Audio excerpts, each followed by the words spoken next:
देखिए तो आज 11th का हम लोग टॉपिक स्टार्ट करेंगे। टॉपिक है क्वांटम नंबर।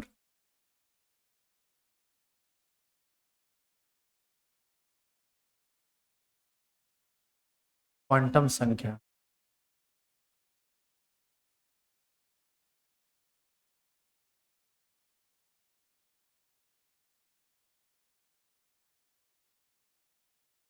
अब देखो एनसीईआरटी में तुम यदि ढूंढोगे कि ये क्वांटम संख्या किस चैप्टर में है तो तुमको कहीं मिलेगा ही नहीं।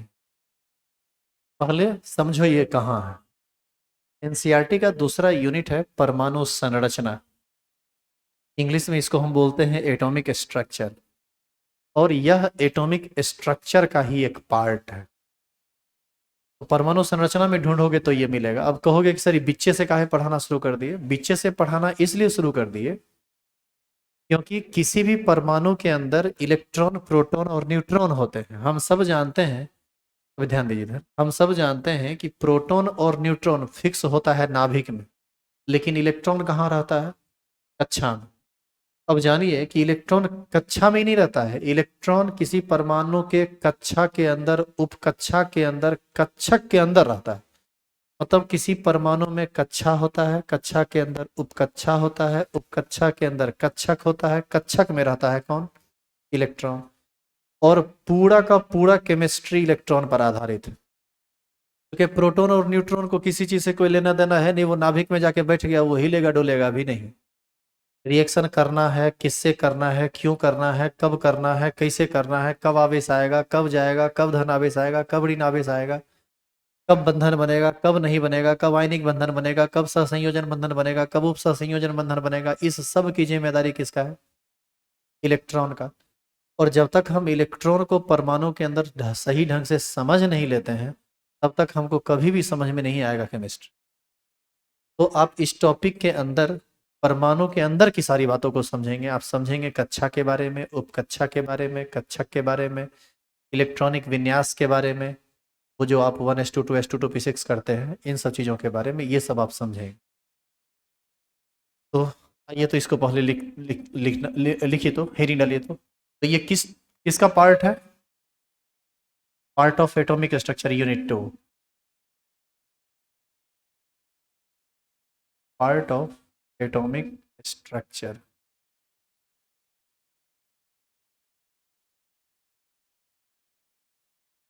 डिफाइन कीजिए तो। चार संख्या का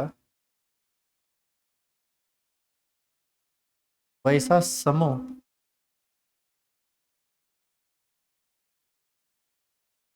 जो परमाणु के अंदर, जो परमाणु के अंदर इलेक्ट्रॉन का पूरा पूरा पता बतलाता है,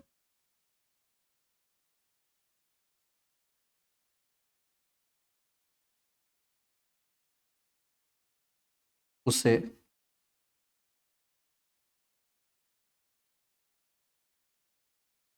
क्वांटम संख्या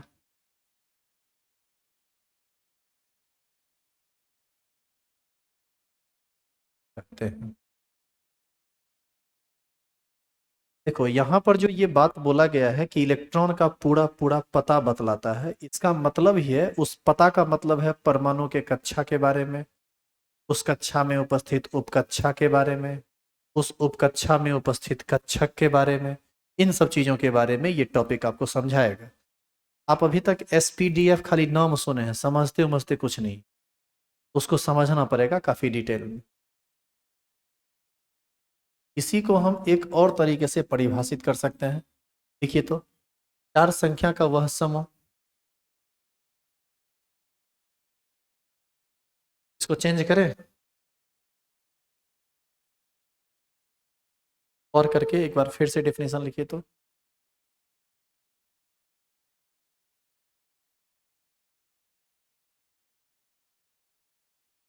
लिखिए तो, चार संख्या का वह समूह जो परमाणु के अंदर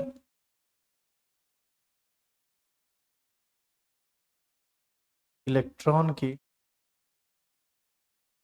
ऊर्जा तथा स्थिति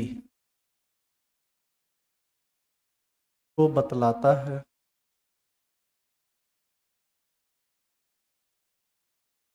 उसे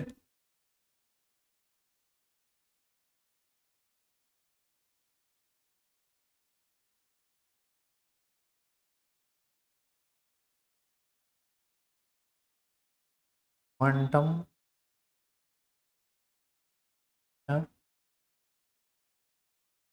कहते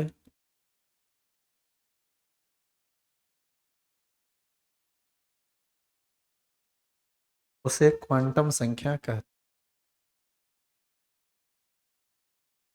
तो यहां से एक बात स्पष्ट हुआ कि क्वांटम संख्या चार संख्या का एक समूह। थोड़ा इधर देखिए तो आप, 4 3 2 1 ये कितने संख्या का समूह है? नहीं, गलत है। ये केवल एक संख्या है। यह संख्या है 4321। हाँ, ये चार अंकों की एक संख्या है, आप ये कह सकते हैं। लेकिन आप ये कैसे कह सकते हैं कि ये चार संख्या का एक समूह? ये चार संख्या का एक समूह तब होगा जब हम इसके बीच में क्या लगा दें, कॉमा। तो सबसे पहले तो आपको चार संख्या का एक समूह समझना पड़ेगा। चार संख्या का एक समूह क्या होता है, क्या समझ में आया? अब बताइए, क्वांटम संख्या कितने संख्या का समूह है? चार संख्या का। इसीलिए क्वांटम संख्या चार प्रकार का होता है। यदि ये पांच संख्या का समूह होता, पांच का पांच प्रकार का होता। अब देखो, जैसे 2 3 0 1 चार संख्या है ना, ये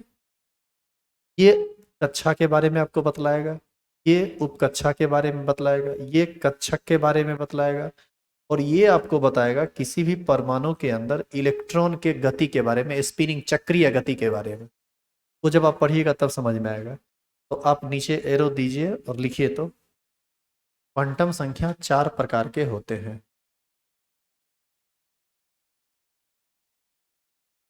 क्वांटम संख्या चार प्रकार के होते हैं।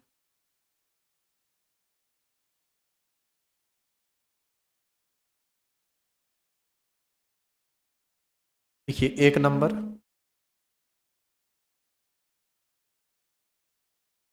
लिखेंगे, प्रधान क्वांटम संख्या।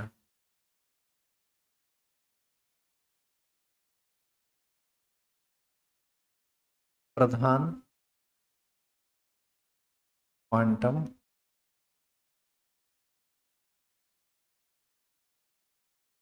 दूसरा नंबर लिखिए,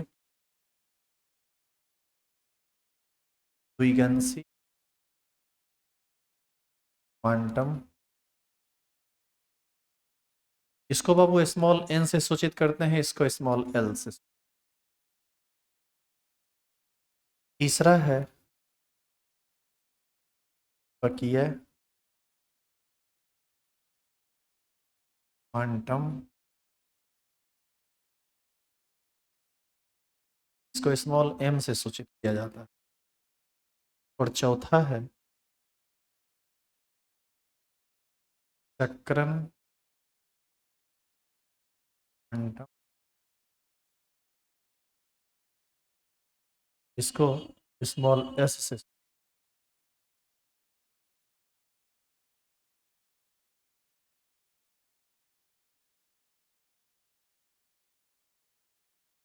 प्रधान क्वांटम संख्या, द्विगंशी क्वांटम संख्या, चुंबकीय क्वांटम संख्या और चक्रण क्वांटम संख्या। सबसे पहले हम लोग किसके बारे में पढ़ेंगे? प्रधान क्वांटम संख्या के बारे में। लिखिए तो, एक नंबर हीरी डालिए तो,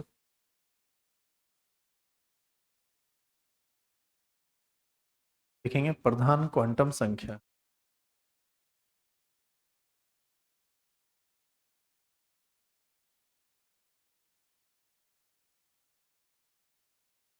प्रधान क्वांटम संख्या। इंग्लिश में भी इसको डिफाइन, इंग्लिश में भी लिखिए इसको, तो बोलते हैं principal quantum number. Principal quantum number.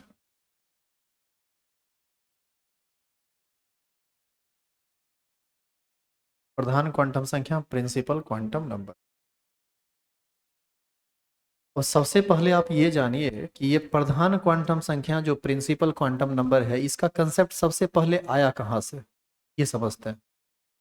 ये थोड़ा इसका अटपटांग बात है जो आपको समझने में थोड़ा परेशान जरूर करेगा। ध्यान दीजिएगा ढंग से तो समझ में आ जाए। देखो, एक होता है कक्षा कोणीय संवेग।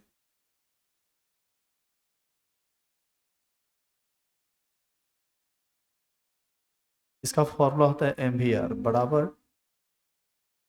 NH/2 पाई। ये एक समीकरण दिया था, साइंटिस्ट का नाम था निल्स बोर। ये समीकरण किन्होंने दिया था?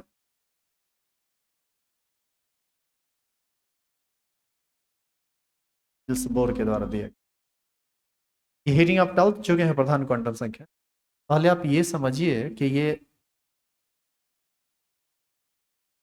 कक्षा कोणीय संवेग क्या होता है। कोणीय संवेग को पहले समझो आप। अच्छा ये बताइए, आप संवेग समझते हैं? संवेग किसको कहते हैं?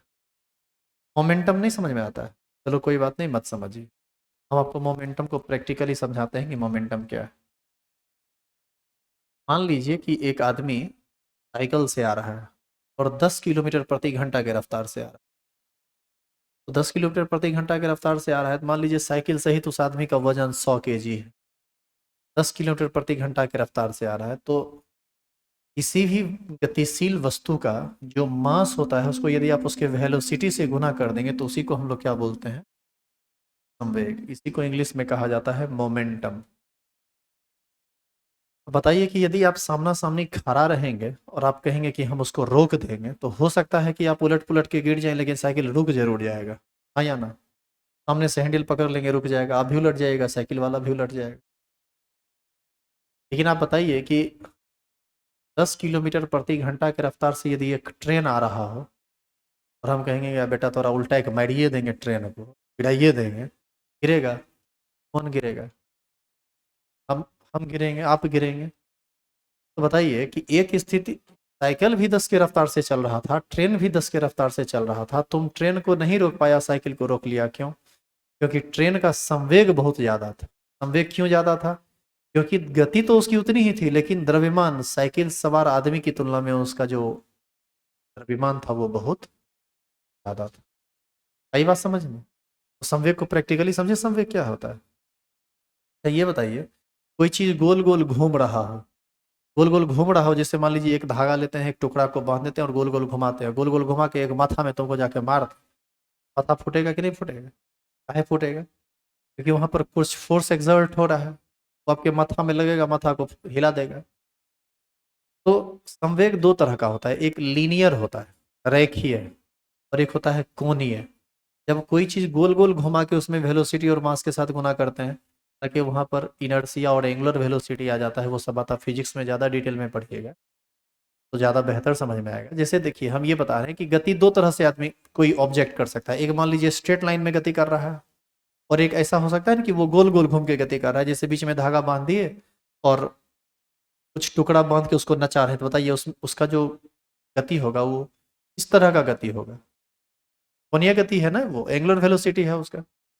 तो ऐसी स्थिति में ये इलेक्ट्रॉन भी घूमता। अब बताओ, नाभिक होता है ना किसी परमाणु के बीचों बीच, और नाभिक के चारों ओर पहला कक्षा, और मान लीजिए इस कक्षा में उपस्थित है कौन? इलेक्ट्रॉन। बताओ, इलेक्ट्रॉन का कुछ ना कुछ मास होगा, पहला कक्षा का नाभिक से कुछ ना कुछ रेडियस होगा, रेडियस को हम आर कहते हैं।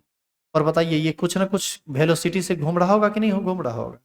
यदि आप एम को, भी को और आर को गुना कर देते हैं तो वही बताता है कौन चीज? कक्षा कोणीय संवेग। ये बराबर होता है किसके? NH/2 पाई के। ये किसने बताया?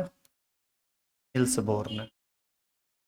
तो उन्होंने कहा कि ये m क्या है, भी क्या है, r क्या है, स्मॉल n क्या है, h क्या है। बताइए एम क्या है? मास। किसका मास? इलेक्ट्रॉन का मास। इलेक्ट्रॉन का मास पता है तुमको कितना होता है? इलेक्ट्रॉन का द्रव्यमान किसी को पता है कितना होता है बताओ? ये होता है 9.1 इंटू 10⁻⁻31 kg। बहुत कम द्रव्यमान होता है इलेक्ट्रॉन का, बहुत ज़्यादा द्रव्यमान नहीं होता है। तो यहाँ से m जो है इसको हम बोलेंगे कौन चीज़ बाबू बताओ?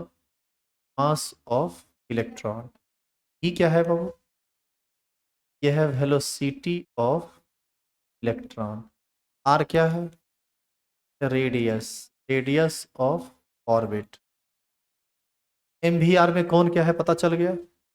अब देखो ये जो n है, इस n के बारे में ही सबसे पहले निल्स बोर ने कहा कि ये प्रधान क्वांटम संख्या है, यानी इसी को आप बोलते हैं प्रिंसिपल क्वांटम। वहाँ जो h देख रहे हैं वह एक कांस्टेंट है, इसको हम लोग बोलते हैं प्लैंक्स कांस्टेंट। का वैल्यू होता है 6.63 × 10⁻31 kg जूल सेकेंड। हालांकि इस सब वैल्यू से अभी आपको ज़्यादा लेना देना नहीं है, अभी आप फोकस कीजिए किस पर? एन पर। ये सब फॉर्मूला बाद में फिर एटॉमिक स्ट्रक्चर में डिटेल में पढ़ने के लिए आपको मिलेगा।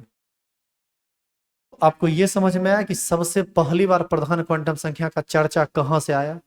इस समीकरण से सबसे पहली बार प्रधान क्वांटम संख्या का चर्चा आया जब कक्षा कोणीय संवेग निकला। तो इसको कौन बताया सबसे पहले? निल्स बोर नाम के एक साइंटिस्ट ने। तो आप इसको उतार लीजिए। तो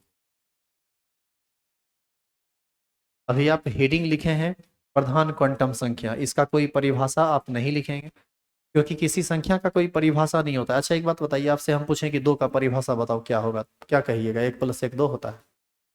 संख्या का एक कंसेप्ट होता है, परिभाषा नहीं होता है। हम इसके कंसेप्ट को बता रहे हैं कि प्रधान क्वांटम संख्या क्या है, आप उस कंसेप्ट को पकड़िए।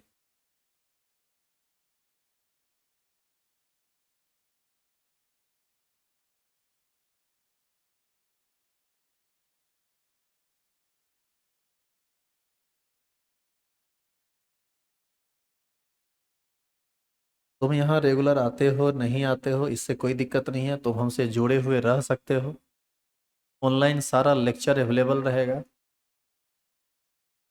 और हम कतई नहीं चाहते हैं कि ये बैच बंद हो, हम चाहते हैं कि ये बैच चले और रिकॉर्डिंग आप ही के बैच में हो। थोड़ा ज़्यादा कंफर्टेबल रहेंगे, लेकिन कोई एक टाइम थोड़ा होना चाहिए। हमारे दिमाग में चल रहा है कि सुबह में 5:30 से लेकर 6:10 तक का टाइम रखते हैं, वो सबसे बेहतरीन रहेगा। लेकिन कुछ लोगों को समस्या है थोड़ी उसमें, सवेरे आना पड़ेगा।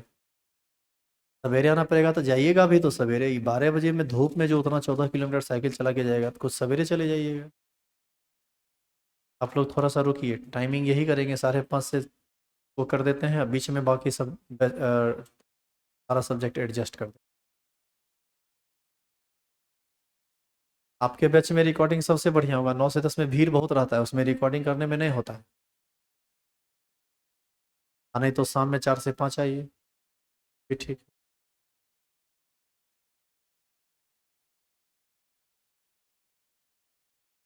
क्या ये हो गया? लिख लिए? आगे बढ़ाएं? चेंज कीजिए, लिखिए इसको।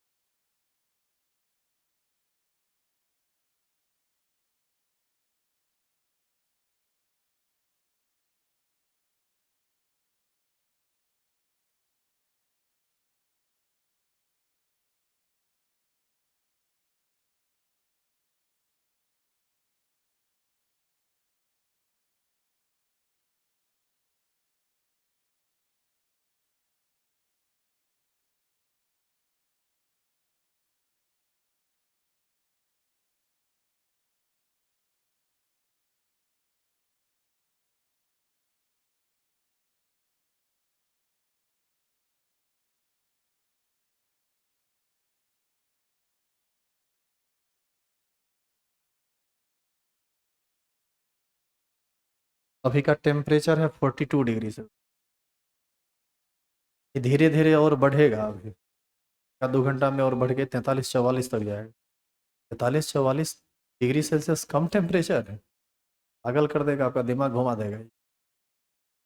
हो गया, लिख लिए। पहले आप ये बताइए कि आपको ये समझ, अरे मैंने 34 होता है, -31 होता है ये, 9.1 इंटू 10⁻⁻21 इलेक्ट्रॉन का मास।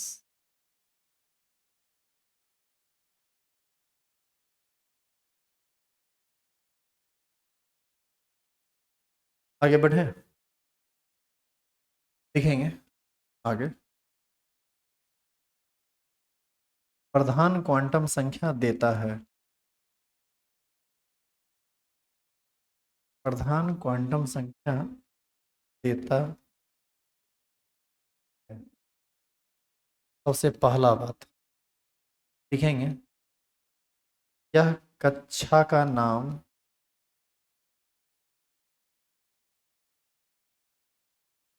तथा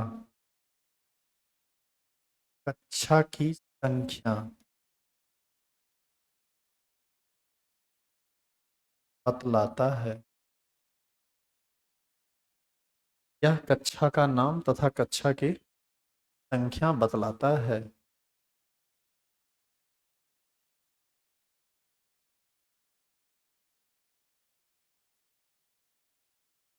देखो, हम कहीं भी लिखे ना n=1, तो तुम तुरंत समझ लो हम किस कक्षा की बात कर रहे हैं, फर्स्ट ऑर्बिट की बात।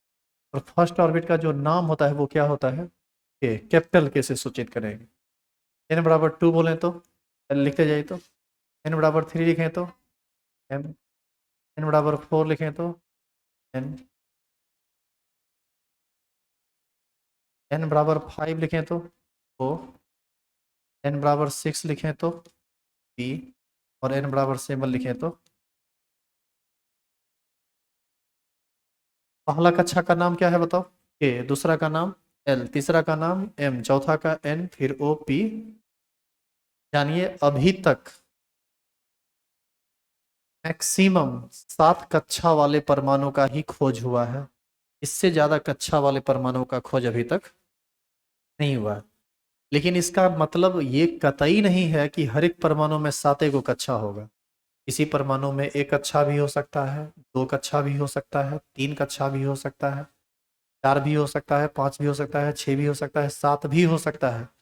लेकिन अभी तक ऐसे कोई भी परमाणु का खोज नहीं हुआ है जिसमें कितना कक्षा हो, 8। तो अभी तक मैक्सिमम कितने कक्षा वाले परमाणु का खोज हुआ है, 7।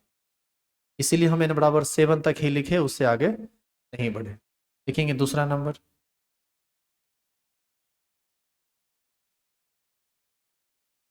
पहला में क्या लिखे, यह कक्षा का नाम और कक्षा की संख्या बतला, ये लिखे ना n=1 बराबर, ये देख लीजिए उसके नीचे में।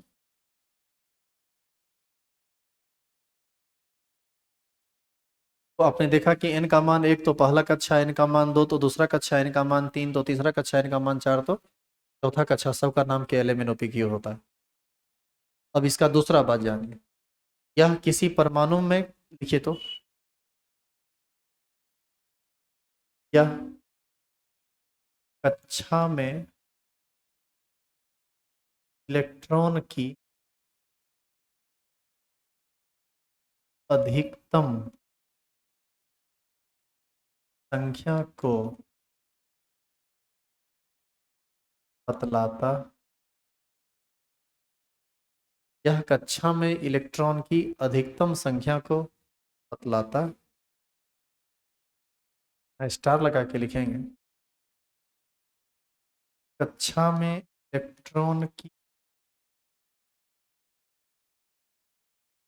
अधिकतम संख्या बराबर होता है 2n²। यहाँ n क्या है बाबू, कक्षा की